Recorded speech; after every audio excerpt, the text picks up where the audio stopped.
ঢাকা শহরে আজকে ইট পাথরে ঢাকা শহরে পরিণত হয়েছে, একটা গজব নাজিল হয়েছে। ঢাকা শহর আজকে কৃত্রিম একটি মরুভূমিতে পরিণত হয়েছে। আজকে ঢাকা শহরের অবস্থাটা কি, সারা বাংলাদেশের অবস্থাটা কি, এটা আপনাদেরকে ভাবতে হবে। এই হিট, এই তাপদাহ বাংলাদেশে কখনো ছিল না। আমার পেছনের সামনে অনেক সাংবাদিক ভাইরা আছেন, দেশের অনেক ছাত্র লেখাপড়া জানা ভাইরা আছেন। আমি যদি জিজ্ঞেস করি বাংলাদেশের ঋতু কয়টি, অনেকেই বলতে পারবে না। যদি বলি যে বাংলাদেশে যদি কেউ বলতে পারে 6টি ঋতু, নাম বলতে পারবে না। বাংলাদেশ থেকে ঋতু আসলে দেওয়া হয়ে গেছে, ঋতু নাই। এবং ঢাকা শহরবাসী তো ঋতুর চোখেই দেখে না, অনুভবও করে না। কারণটা কি? খুব ধীরে ধীরে বাংলাদেশটা একটা মনোকরণ প্রক্রিয়ায় চলে যাচ্ছে। তার একটি মাত্র কারণ অবৈধ সরকার, নত জানু সরকার, নত জানু পররাষ্ট্রনীতি। আজকে দেখেন ফারাক্কা বাঁধের কারণে পদ্মায় পানি নাই, তিস্তার কারণে, তিস্তা ব্যারেজের কারণে তিস্তার পানি নাই।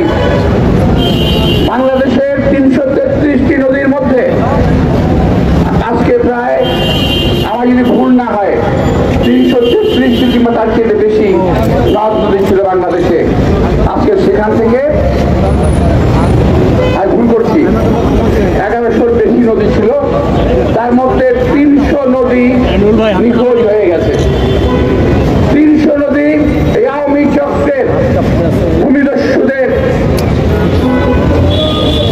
কবলে পড়ে নিখোঁজ হয়ে গেছে। এই নদী আর নাই, নদীতে পানি নাই। সারা বাংলাদেশে যে অবস্থা, সেটা ফারাক্কা একটা, তিস্তা একটা, ব্রহ্মপুত্রে পানি নাই, পদ্মায় পানি নাই, যমুনায় পানি নাই, জলীয় বাষ্প নাই, আকাশে মেঘ নাই। এটা হলো বাংলাদেশের একটি অবস্থা, সারা বাংলাদেশের। আর ঢাকা শহর, ঢাকা শহরে আজকে ইট পাথরে ঢাকা শহরে পরিণত হয়েছে। আজকে ঘাস দেখা যায় না, আজকে গাছ দেখা যায় না।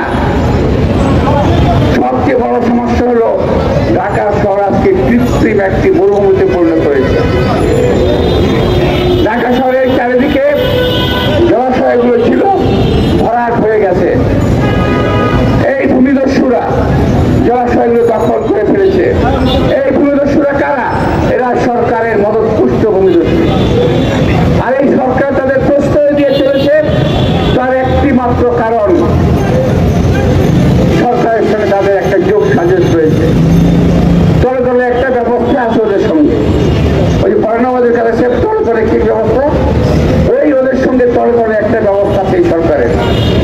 আজকে দেখেন ঢাকা শহরের চারিদিকে এই যে রামপুরা, আজকে একটা, আপনারা রামপুরা চিনে, রামপুরা ব্রিজ দেখছেন না, একটা খাল আছে না, এই খালটা ছোট্ট একটা খাল হয়ে গেছে।